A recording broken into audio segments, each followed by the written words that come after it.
done. On the field, I'm number one. Pressure heavy, weigh a ton. Yeah.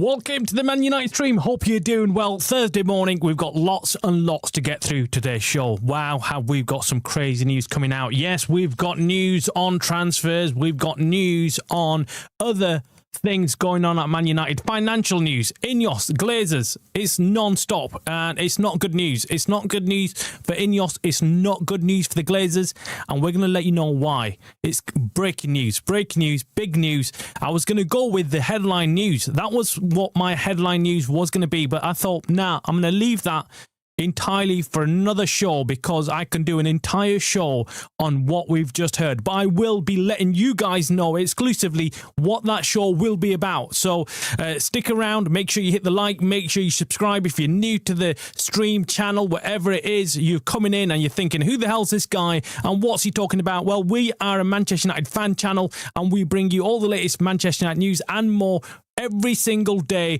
No nonsense approach. We cut out all the crap. We cut out all the, bullshit news and bring you actually news that you want to hear as a Man United fan. That's what the purpose of this channel was from the very first day. It was about cutting out the crap. We've had enough of shit coming out from the Glazers and the club, and we don't need fan channels to completely suck us in even more. So this fan channel was set up for that purpose and that purpose only. Now let's go straight and jump into transfer news this morning. We've been mentioning that United are looking at a possible midfielder before the January transfer window closes. We haven't got long to go. We've wasted a lot of time sorting out the madness with Ruben Neves and then getting in a caretaker manager. We've also got news about Man United looking at other possibilities, or maybe players that are falling in their lap, shall we say, players that want to join Man United. Again, these are rumours. We're going to discuss who that could be. It's a big name in the Premier League. The news was around yesterday. Okay, the news was coming around yesterday, but when I first heard it, I thought someone just made it up. I thought someone's just absolutely come out with this rubbish, and it's gone viral for no reason. So in yesterday's show, I refused to talk about it because I just thought it's just going to be a laughing.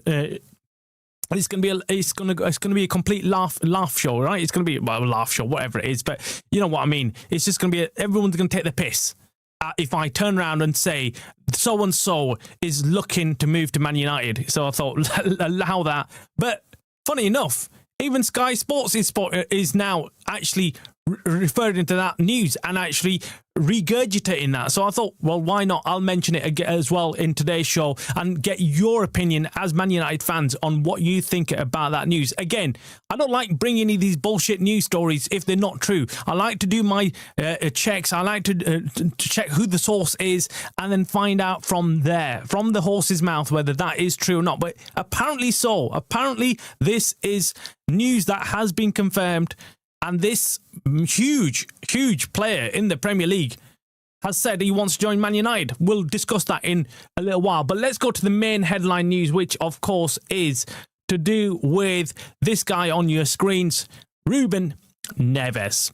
Ruben Neves. Now, we've been talking about Ruben Neves for some time, even before the transfer window actually opened. We said, look, there's a possibility United could sign him either on a loan or a permanent basis. The money that we were looking at was next to nothing, really. I mean, I think they've spent more money recruiting backroom staff and getting rid of him. I think they paid more in compensation this year to backroom staff that they have that they've got rid of. Dan Ashworth, probably prime example, than they are if they were to go and buy someone like Ruben Neves. It just tells you, it just shows what a shit show is being ran by the Glazers and Ineos, because they could quite easily go out there and sign this guy. Now, this news is coming hot off the press because Real Madrid apparently were looking at Ruben Neves. Yes, Real Madrid were looking at Ruben Neves, bringing him in as a reinforcement. Whether there's any substance to that story, I'm not quite sure. But that's what we've been told, that Real Madrid were looking at him. And they've now decided to not sign him.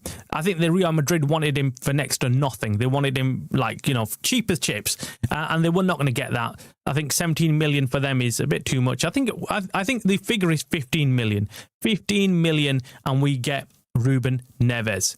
Let us know in your comments below what you think. For me, it's a no-brainer. It's a no-brainer. I'd take him. Yes, he is. He's going to be someone that not everyone's going to be happy with, but if it's just this signing, this January transfer window, I would take him. I would take him.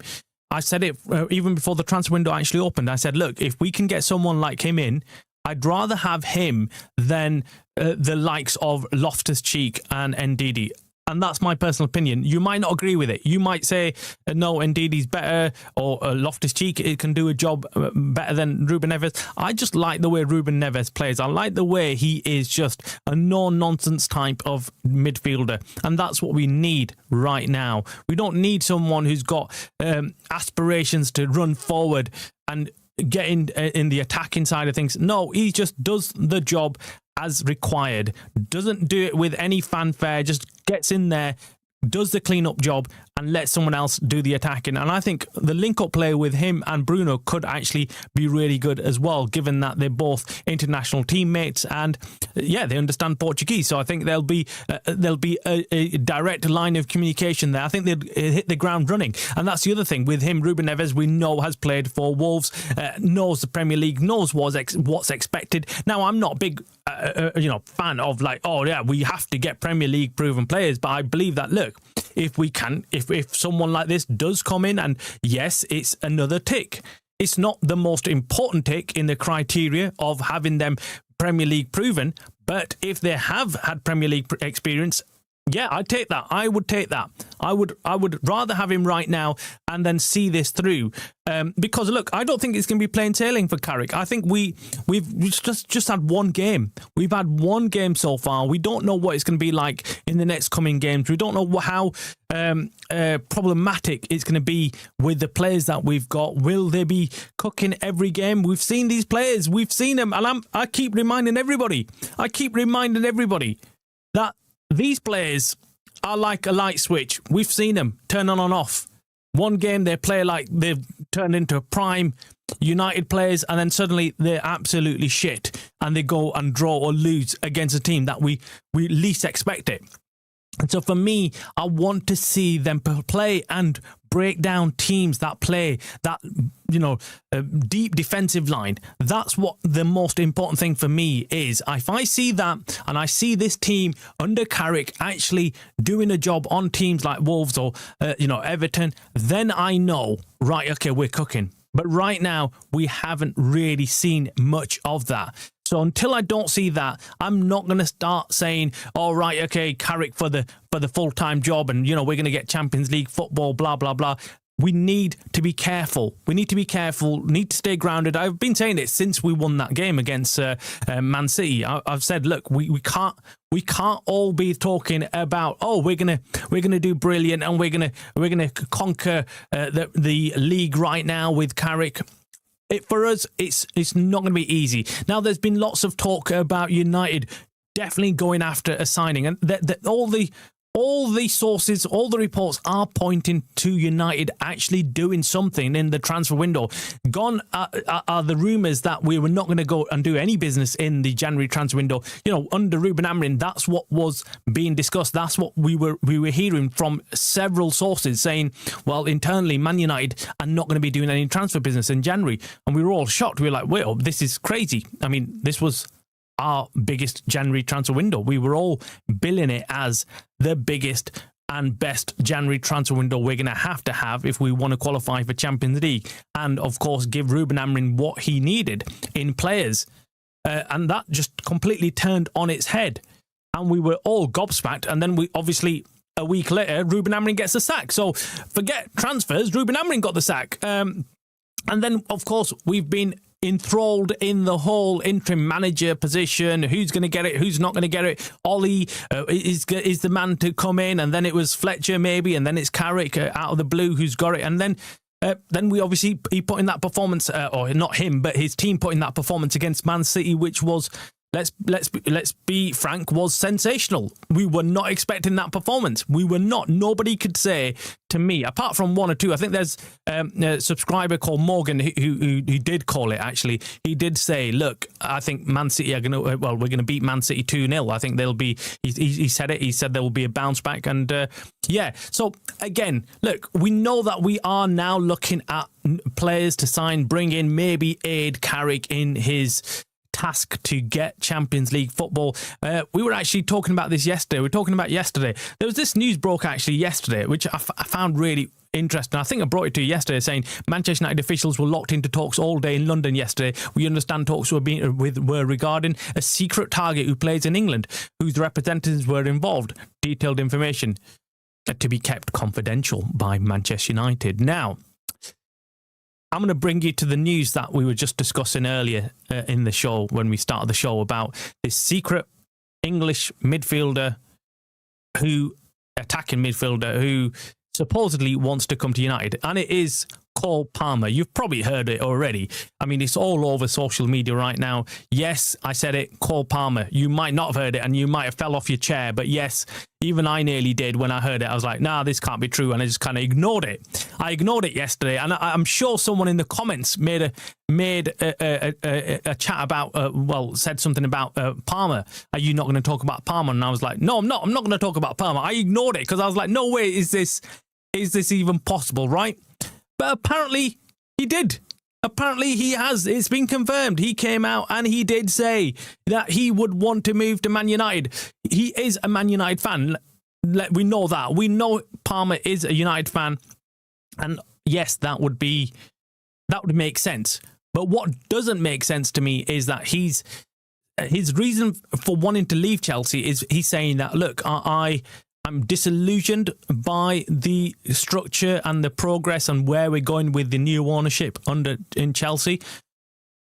Does he not know who owns United and where we're going right now? I mean, I know Palmer, many people say he's not the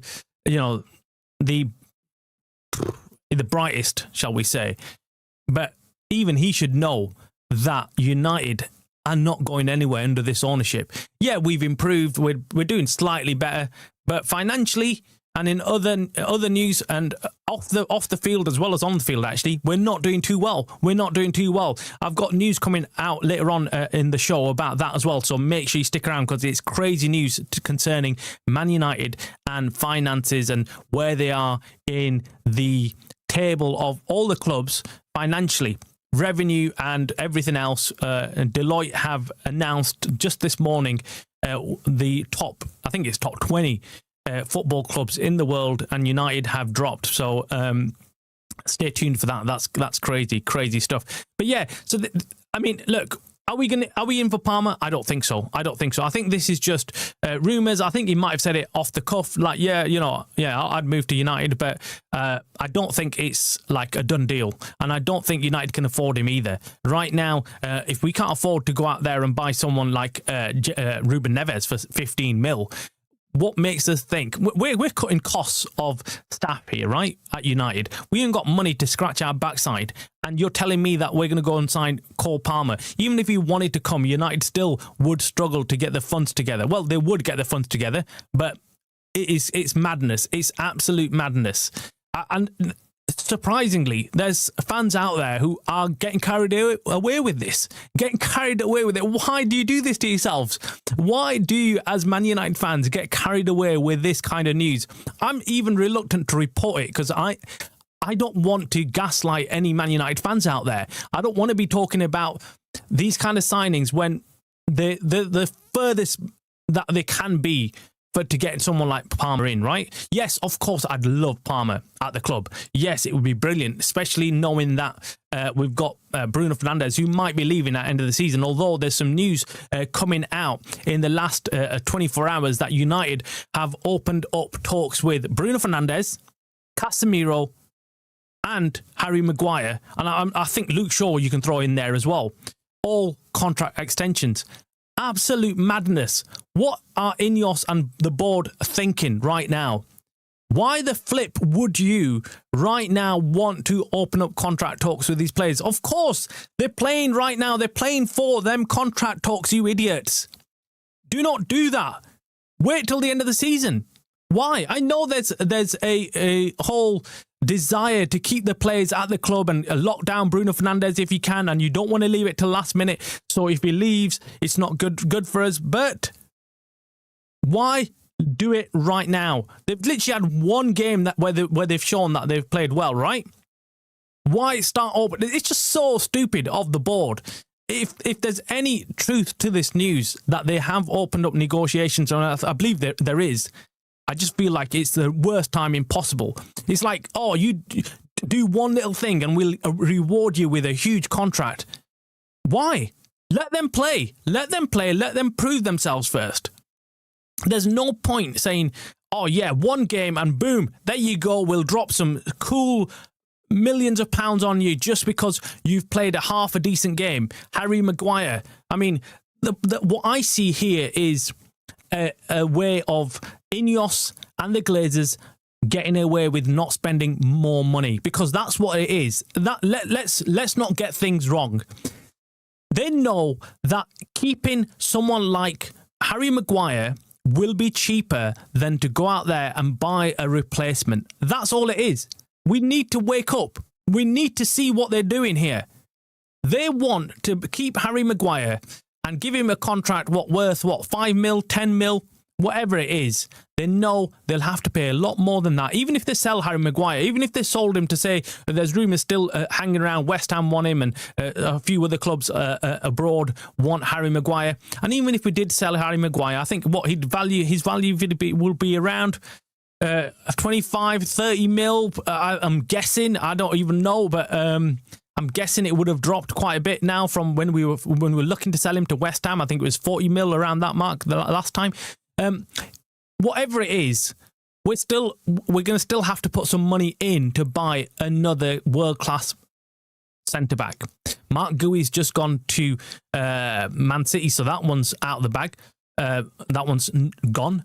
So who do we go out there and sign? But we will have to. This is a problem. We'd have to go out there and buy someone really good. The fans will not expect us to go and buy someone like for like, or someone not as good as Harry Maguire. So we'd expect to go out there and, Ineos to go out there and scout somebody who's worthy to play in this United team. And the problem is, if you start looking at these kind of players, they will cost you money. And Ineos are looking and thinking, right, we don't want to spend all that money. We don't want to spend all that money on buying in new players. We'd rather just extend their contract. It's short-term gains for Ineos and the Glazers. They're always looking at the short-term result, short-term gains, short-term finances, not looking at the bigger picture, and they don't want to spend any money. It's a game of chicken. Glazers say, we don't want to spend any money. Ineos says, we don't want to spend any money, and that's it. It's no one's got the best interests of the club at heart. That's the problem. We've got owners who are complete sellouts, man. Anyway, there's some other news, transfer news I'll bring you up to date with. Harry Amas is going out on a loan move to Norwich. We heard the rumours early on this week about this happening, and it's sealed and done. Fabrizio Romano reported on that. We've got a few other movements in the transfer market, but other than that, look, it's essentially, we're just sat here. We're sat here waiting to see whether United will sign somebody or not. Now, I'm going to come to the chats quickly, see what your take is on the Ruben Neves and the midfielder options. Do you think we're just being misled here by the club, where they're saying, yeah, we've got time to sort out a deal, and it can happen. It can happen, and I am still optimistic that the noises coming out of Man United, what we're hearing from sources is that United are seriously considering making a move for a midfielder in this window, because they feel like they don't want any excuses at the end of the season for not qualifying for Champions League. And there's going to be a massive massive amount of pressure on Ineos and the Glazers to qualify for the Champions League, and I'll tell you why in a minute. But let's quickly go to the chat, say hi to everyone who's in the house. Okay, Nish, how you doing, my friend? Hope you're doing well. Jim, Stephanie, everybody, how you doing? Nish says, Palmer coming, lads. He wants to come home and wants his dream club. I'm hearing it's in the summer for sure. I think it could happen in the summer. It could happen in the summer just because I think if we get Champions League football and the team's going in the right direction and we can then make... It depends actually on outgoings as well. So outgoings as well, that's key. Mark my words, if we're looking to replace Bruno Fernandes, if Bruno Fernandes says, no, I'm off, I think we're going to bring in someone like Palmer. I think they'll see that as a possible replacement. And Dennis, welcome, mate. Hope you're doing well today. Yes, I like Neves and Loftus-Cheek. Midfielder Wilcox, please make a plan. So we make a plan for the sign Boy Lee Hackney to United is better. I think Neves is the most likely option right now. That's what I'm hearing anyway. I take Neves. His wage needs to be reduced though. Yeah, his wage could be a problem, and I think that's what's holding back this deal. And maybe that is why Real Madrid walked away from him as well. Again, I'm not 100% sure if Real Madrid were first in on him, but if they were, I think that's what held him back from going in on Neves. I'd prefer to wait for Baleba and Palmer in the summer, says Nish. I think, look, I for me, if we're going to make some silly signings and spend loads of money on them, no. I think I can digest Neves. I can take that because it's, 15, 17 mil. It's not a huge amount of money in the big scheme of things. So, yeah, okay, get him in and we've got some reinforcements and we go to the end of the season. I don't want them to be wasting money any more than that and bringing in players that are just there, just to collect a paycheck, not really going to add anything to the team. And I certainly do not want contract extensions for the likes of Casemiro, Maguire, and everybody. Even Bruno Fernandes. Right now, I would hold off on it. But again, many people might disagree. They might say, no, lock him down. Let's get him in and let's keep him here. Then we can start looking for signings in the summer. But I'm telling you right now, I told you yesterday that United, come this summer, have to look for at least 5 to 6 new signings, top world-class signings. And Ineos probably looked at that and thought, oh no, we're going to have to spend shitloads of money. We're not going to be able to spend 500-600 mil in the summer. So they've decided, right, it's easier and cheaper just to offer these guys contract extensions and not rock the boat. So I think that's what they're going for. My only concern with Palmer is his groin injury. I'd insist he has surgery before we buy him. Yeah, that he's going through a patch now, isn't he, where he's picked up a couple of injuries. Doesn't look like he's kind of stops and starts, and he's had a decent game here and there for Chelsea. But yeah, Stephanie says Ruben Neves is perfect cover for Casemiro. If he gets injured or suspended, experience matters. Yeah, look, I agree with that. That's why I'm looking at this and thinking he would make the most sense to me right now. Because, right, I'm not saying he's any better than the midfielders that we've got, but he is a very good substitute. He's a very good deputy to have on the bench and to bring on when Casemiro gets tired, because we know he will get tired. And if he gets suspended, which is it's not an if, it's when he's going to get suspended, because we know Casemiro tots them yellow cards up and even a red card could occur again. And if that happens, well, then we've got Ruben Neves. At least we've got that. And you don't want to have a player like Casemiro missing and not having anybody else come in for him for 3 crucial games, which could make all the difference in Champions League football or not. So, yeah, definitely agree with that. Niche, we're living on Casemiro and Bruno at the moment. We need permanent replacements. Yep, in for them. Baleba and Palmer fix everything. Wharton and Anderson is my dream, but it's never going to happen. Yeah, I agree. Look, I think we need permanent replacements. We can't just either extend their contracts in the hope that we're going to possibly get somebody else or someone from the youth academy might step up. We can't have that. We need to know, right, okay, these players are at danger of leaving United at the end of the season or very soon. Very soon. Even if we offer Casemiro an extension on his contract, we still need to be thinking about who we need to bring in. because we know after that year he's definitely gone. So why do that? Unless what they're doing is thinking, right, we're going to offer these guys a contract extension, but then also go out and buy people and players in the summer. I don't think Ineos will do that. I do not believe that they work in that way. They haven't got the money to work in that way. They would either make a call on either keeping Casemiro or bringing in a replacement. They won't do both. That's the problem with them. Yes, prudent owners would do that. Owners who've got the money to do that would do exactly what I'm saying, which is, give Casemiro a contract extension, but also go out there in the summer and buy a like-for-like replacement. Keep Casemiro there, but then let the other young replacement come in and start playing football sporadically throughout the season. And that's how you do it. And we will need these players come the Champions League if we qualify for Champions League. But, we are forever hopeful.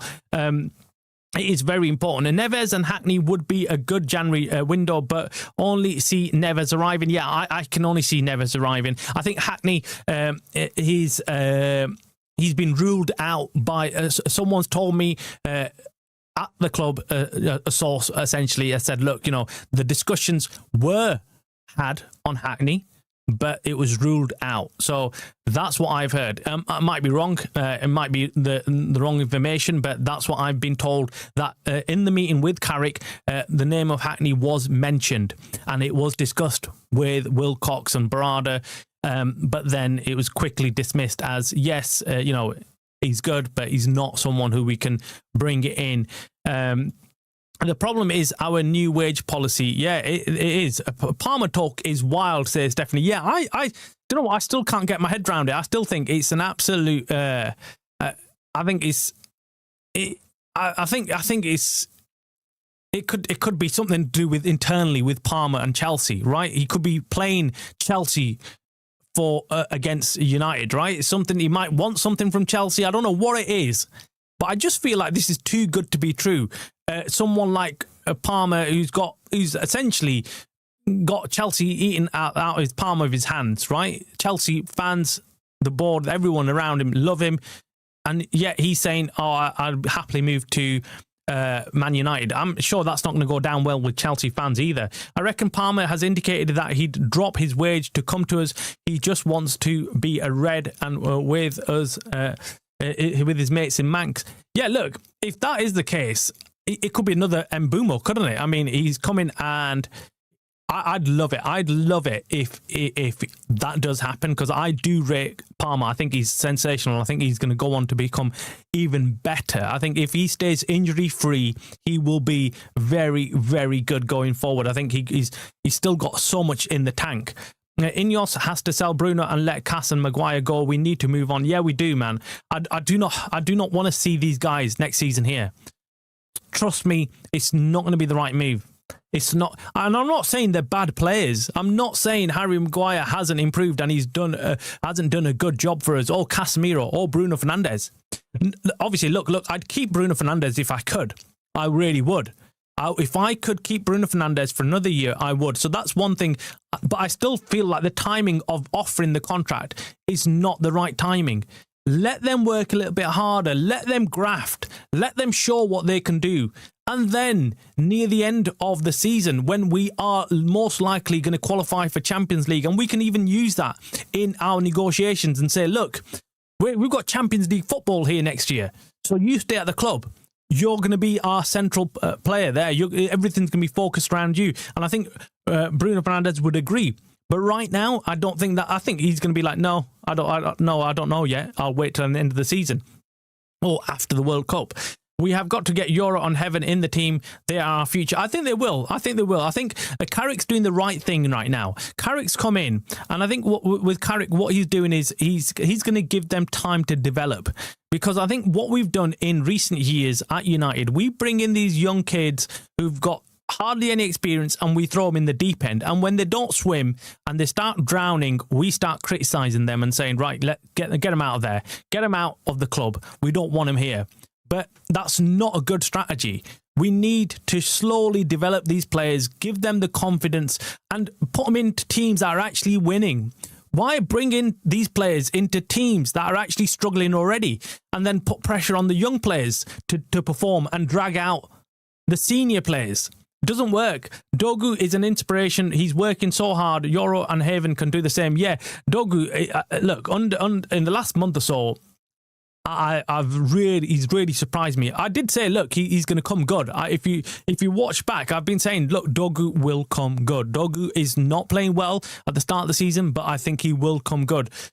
This is a distraction tactics. The 3 new contracts, no signings, especially with the new financials coming out. Yeah, the financials. Let's actually talk about financials. Today we got news from Deloitte that Man United have dropped to 8th place in the Money League for the 2024-25 season in terms of revenue generation. Now, I'm going to bring up a image here of what's been going on, right? Okay, so these are official stats. You might have seen them, you might not have seen them.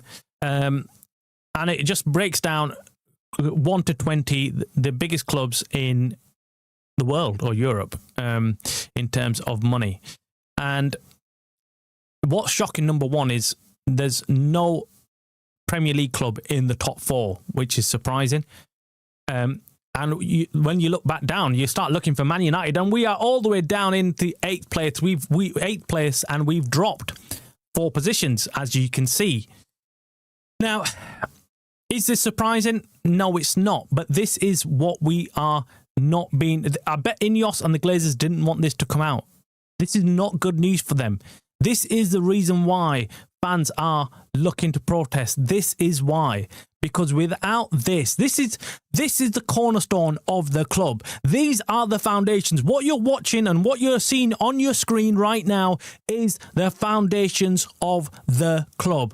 And they are weak, non-existent, crumbling, being ruined. We're being destroyed from within.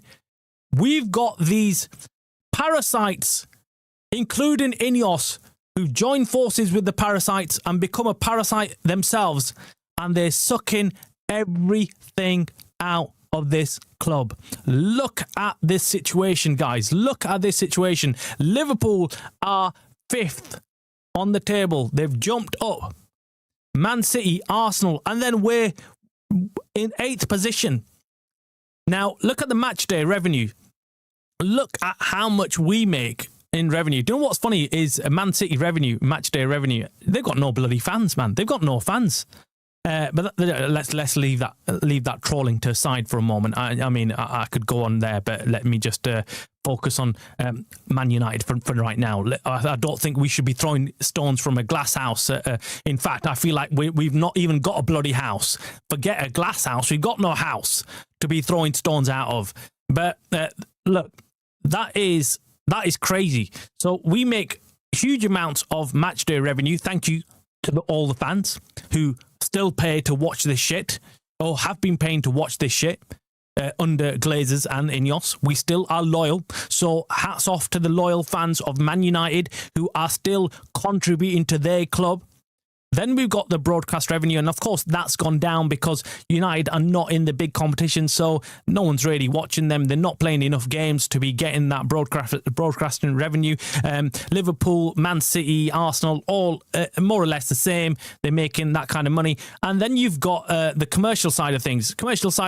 United still doing pretty well. Commercial side of things, we know the Glazers and Ineos love that side of things. They love doing that because that's their forte, right? That's what they're good at. They're businessmen, and they know how to wrangle a sponsorship deal and get some money in here and get some money in there because it goes straight into their back pockets, right? So if you compare our commercial revenue, it's more or less the same as everybody else. In fact, probably pretty good compared to all the Premier League clubs.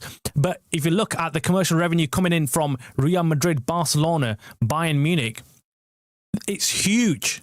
It's huge. And do you know what? That's where we're looking at the wrong picture here, guys. We're looking at it in the wrong way. So if anyone's looking at this and thinking and comparing yourselves to Liverpool, Man City and Arsenal, stop it. Stop that, guys. We're Man United. We should not be comparing ourselves to Liverpool, Man City and Arsenal. We should be comparing ourselves to Real Madrid and Barcelona because that's the category that we sit in. We sit in the top 3. We have always sat in the top 3. So that's who we need to be comparing ourselves. So look at the commercial revenue of Real Madrid and Barcelona. Look at the total revenue that they're making, near $1 billion.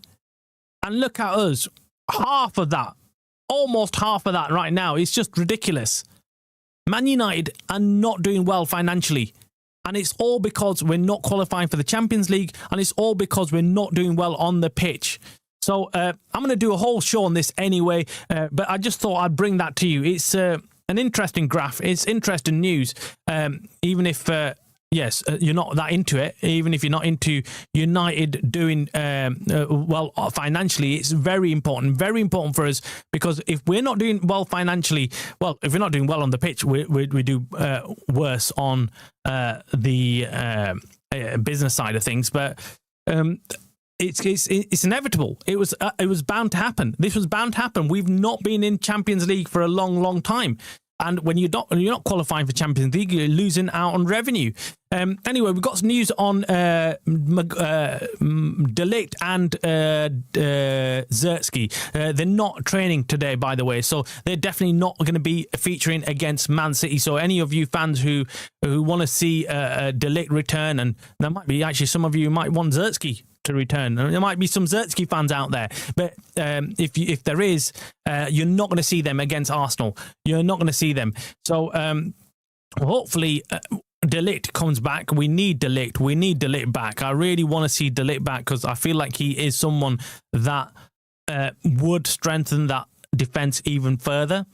I think it would be a like-for-like replacement for Harry Maguire. Harry Maguire is someone, we know he's good in the big games, but then I'm not sure if he can play week in, week out. That's the only thing. Wharton, 6, Anderson, 8, Ahmad, 10. Please, God, make it happen. I can't see us having the money to go and get both of them. Contract extensions shouldn't necessarily mean more money. If anything, reduce slightly in a well-run business. Yeah, that is true. That is true.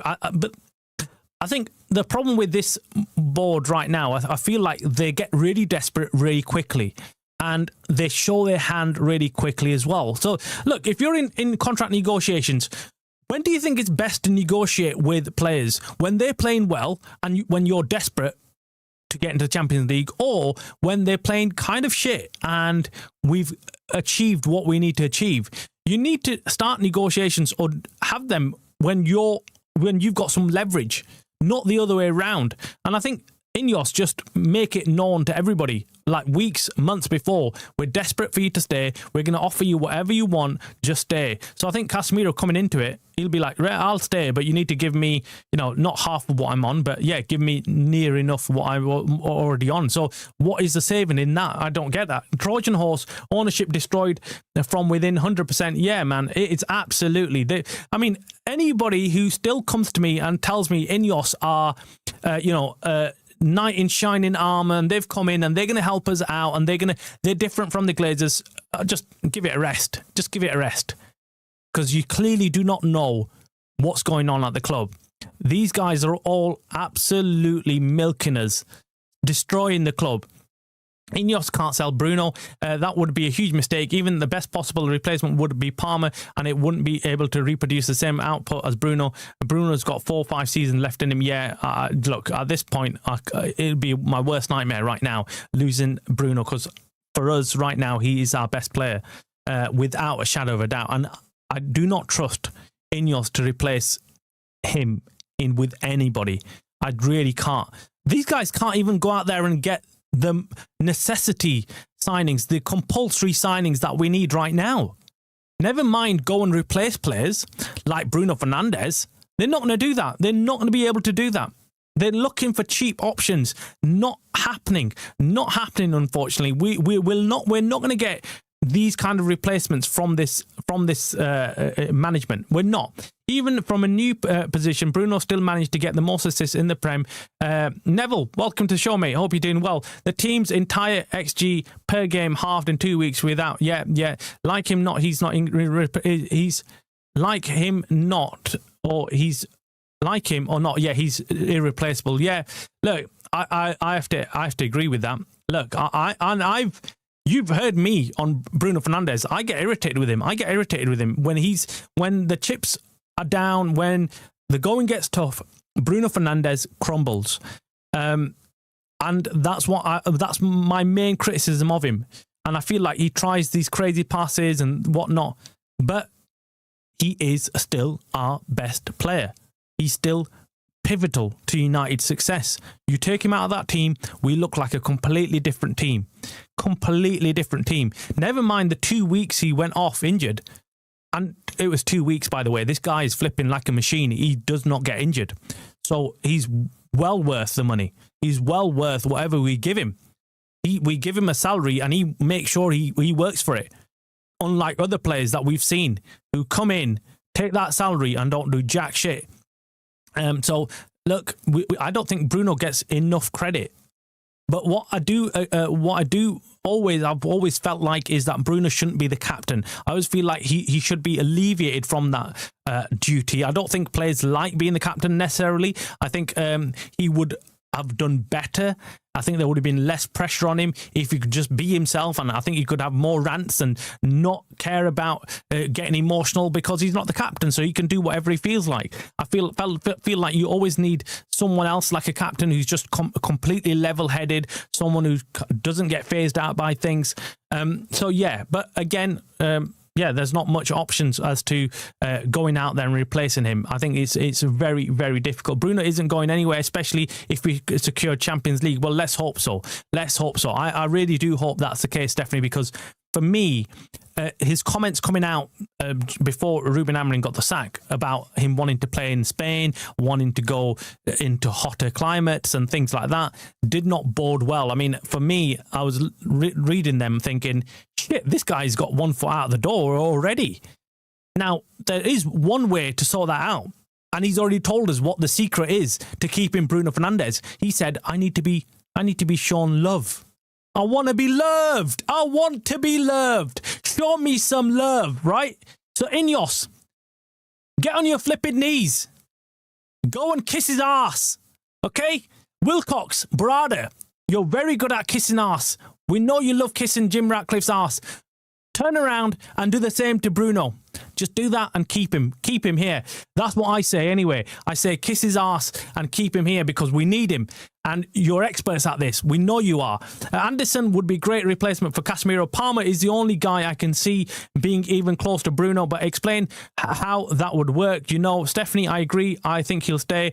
Felt like the club and some fans were more trying to force him out than anything else. 100 mil doesn't even get you much these days. Not worth selling. We can't replace him. The thing is, the 100 million sounds quite appealing.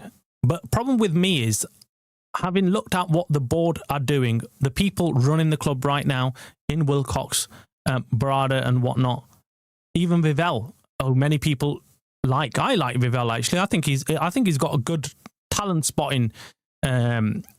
He's pretty good at it. He's pretty good at doing that.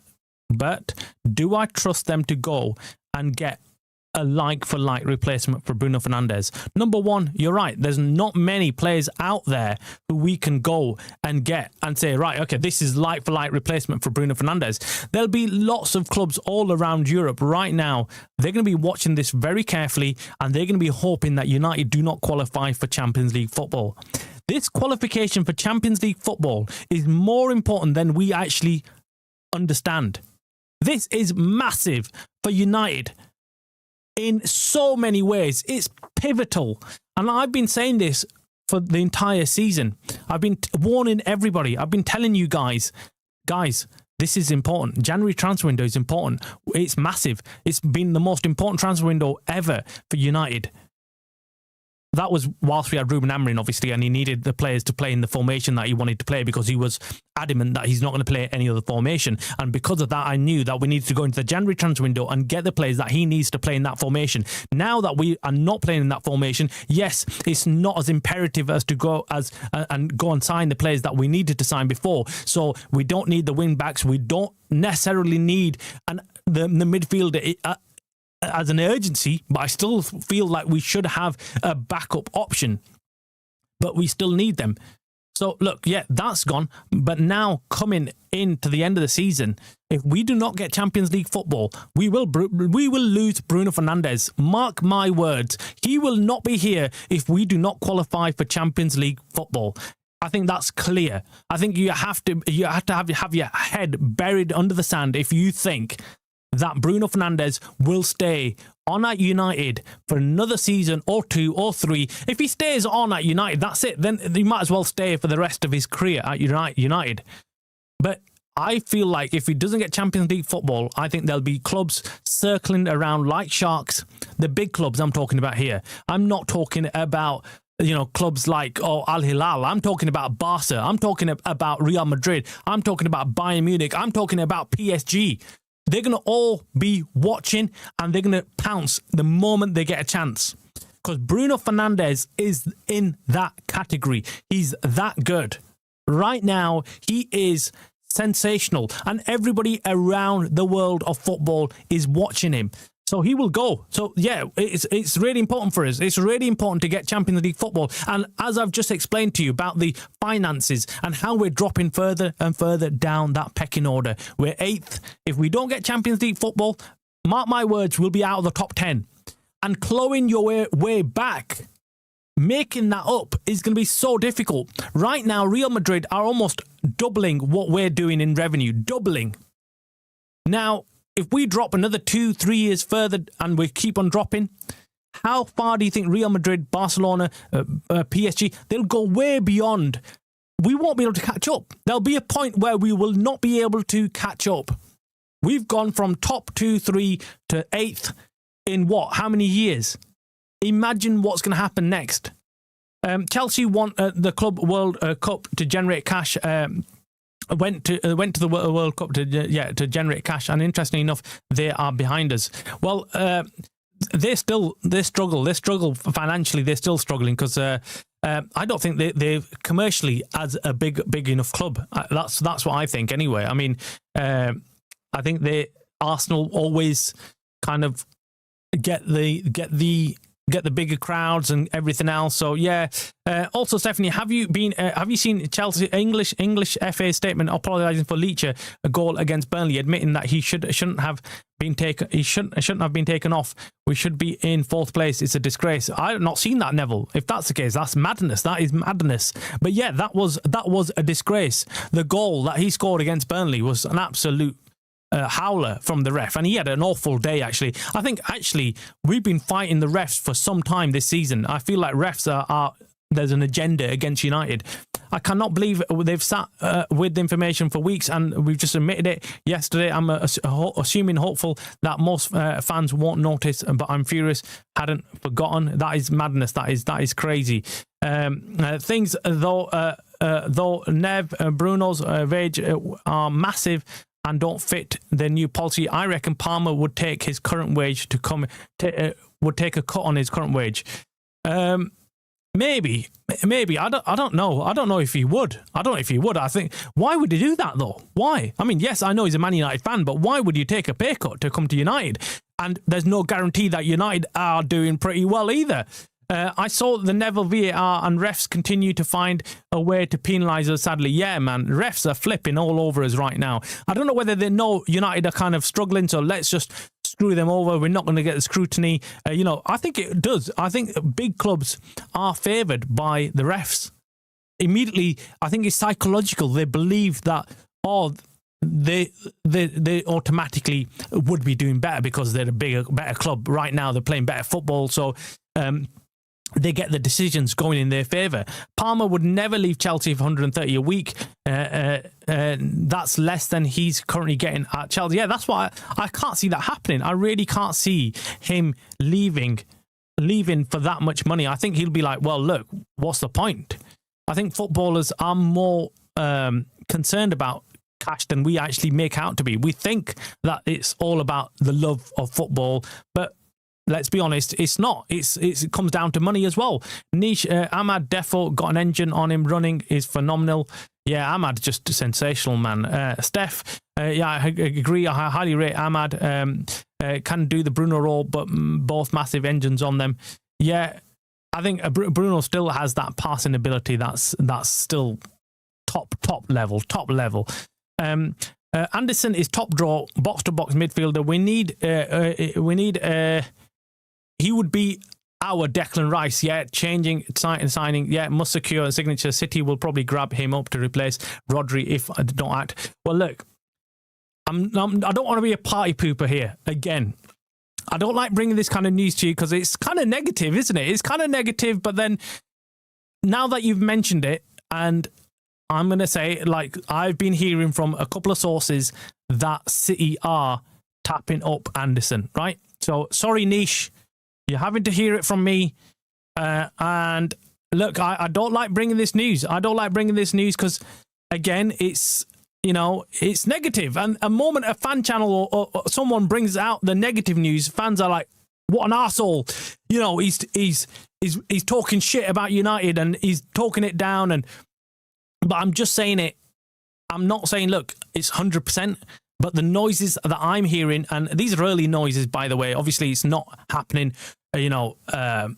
like tomorrow. Like, they're not going to sign him tomorrow. But what I've heard from several sources now is that City have understood how important it is to have a deputy or another Rodri in that Man City team. We see the moment Rodri flipping gets injured or is not available, Man City look like a complete shambles. Forget Haaland being there and forget all the rest of them. They look like a complete shit show. So I think Man City are going to go all out and go for someone like Anderson or Wharton. We're hearing Anderson, but it could be Wharton as well. But let's put it this way: Man City are going to take their pick out of the two. So then we're left with the next player who's available. So whether it's Wharton or whether it's Anderson, we're not 100% sure. But one of those will be available. United need to be ready to pounce on that next available player. We're not going to outbid and outdo Man City, unfortunately. Or we can outbid, maybe, but we'll have to pay a shitload of money to get them in. But either way, it's going to be difficult. It's going to be difficult because we've got so much other positions to actually fill up. It's not just Anderson, and this is why it really fills me with panic when we're looking at the summer transfer window, because I think, shit, coming into the summer transfer window, how many players are we expected to go out and sign? How much money are we expected to actually spend? That's my problem. I look at it and think, we know Ineos haven't got that checkbook. They haven't got a fucking checkbook, man. They've got no money. Forget the checkbook. They've got nothing. So, yeah, Man City will pull out the checkbook. Liverpool will pull out the checkbook. Arsenal will pull out the checkbook. These guys will not want United to go and sign these type of players. Let's be honest. No club in the Premier League wants United to be resurrected again. Nobody wants to see that. That's their worst nightmare. Because they know once United get back up again on their 2 feet. Right now, we're on our knees with the Glazers sat on top of us, right? And Ineos. But if we can somehow stand up and get back up, we will be a threat to the rest of the clubs. So their revenues, what they generate, we will take that over once again. That's their problem. They know that. They know that that's a problem. So Stephanie says, Neville Anderson is top draw. Yeah, box to box. We need, he'll be our Declan Rice. I've just done that. Yeah, it's a great comment, though. Great comment, because have you noticed how Arsenal actually started cooking once they got Declan Rice in? Before that, they were always weak. They always bottled it. They always looked like a team that you could just bully. You could go in there and bully and get the ball off them and score, no matter how much good form they were in, no matter how much good they were doing going forward, you could still bully them in the middle of the pitch. Now with Declan Rice in there and Zubimendi with a bit of that, taking a bit of pressure off Declan Rice, they've got players there that actually make Arsenal look really strong. And we're going to get to see that on Sunday. We're going to get to see what this Arsenal team is made up like. But yes, Declan Rice absolutely has made a massive difference for Arsenal. So Neville, we all get annoyed with Bruno sometimes. He's only human, and but I totally agree, Travis, mate. Take him out, and we literally look night and day without him. 100 million won't replace him. Yeah, my problem is we won't replace him. We won't. Ineos are not to be trusted. Ineos cannot be trusted. Let's be honest. Why beat around the bush? Why start dreaming about something that's not going to... It's going to turn into a flipping nightmare. It's going to turn into a nightmare if we let go of Bruno Fernandes. Palmer has lost some intensity, though. Yeah, I think it's injury. I've been seeing him jogging back. Yeah, loses the ball in the opponent's half. It has to be injury. Yeah, it is. It's down to his injury. It's down to him not really... something's not right with him. Maybe it's because he's not happy. Maybe VAR Arsenal is a concern on Sunday too. Yeah, man. I swear Arsenal get all the flipping decisions. But do you know what my biggest concern? Of course I'm going to do a preview show Friday night. By the way, I always do a preview show on Friday night around 8:30. And I will 8 to 8:30. I'll do a preview show on the Arsenal game, and of course we'll discuss that in a lot more detail. What Arsenal are going to set up like, who they're going to be playing, obviously Arsenal VAR decisions, and the biggest problem with this flipping Arsenal team is the corners, right? The set pieces. And I swear I was watching them in the Champions League, and I was saying we need to sort this shit out. I hope we've got the players training and working out how to stop their flipping corners.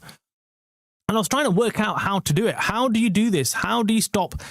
And the only thing I could think was, right, okay, do you know what? You just put a player right near the corner, and you kind of block his sight of vision of whatever, right, of the team, and do not let him put in a decent ball. That's the only way I can think, of stopping their corners. Because every time they do this shitty corner routine where they set up in a weird way and they all line up and they all kind of, synchronize in some way, you think it's not going to work, but it flipping does. It does. Even against Inter, and I was like, flipping heck, man, this is just silly. When are we all going to stop this? So I'm hoping United can do that, because, yeah, it's a nightmare defending against their set pieces. They're just weird. And it really pisses me off. I'd rather have them score in open play, but I hate losing goals to set pieces. Really, really irritates me for some reason. Not quite sure why, but I just hate it. I hate watching that.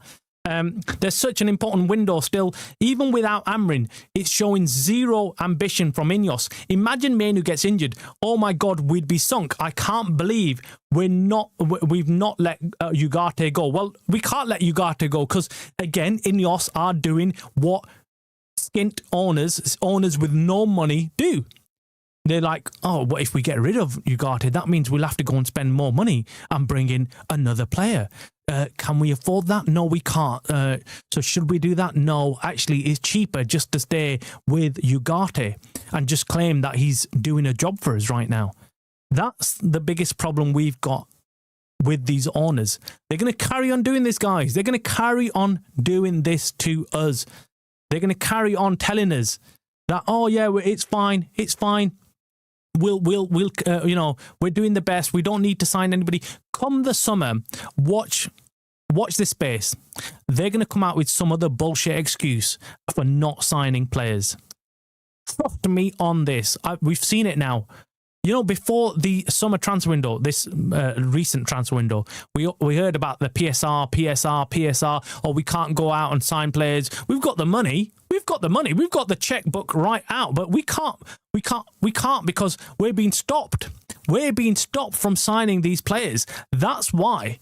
That's the problem. So they've tried to hide the fact that they don't want to spend any money. And yes, we went and signed some players in the summer, but that was the very least they had to do for Ruben Amorim. After everything they've told him, that was the very least they could do. But even Ruben Amorim was left upset with the signings that they made because it wasn't enough. He knew it wasn't enough. He'd already said that immediately. That, look, at the start of the season, he said it. what we've got isn't enough. He wanted more, and we didn't get it. 1,000%, Travis. If Bruno is up for sale and he says he goes to PSG or something, he knows he'll get in any club. He loves United, but how much can we ask the guy to carry us?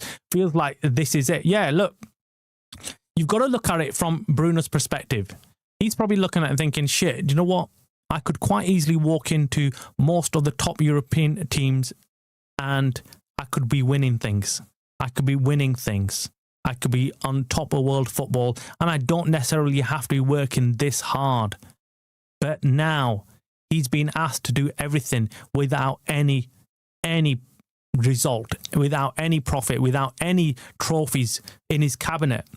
This guy is at the peak of world football, and you don't have to hear it from United fans. Okay, you don't have to hear it from United fans who like Bruno Fernandes.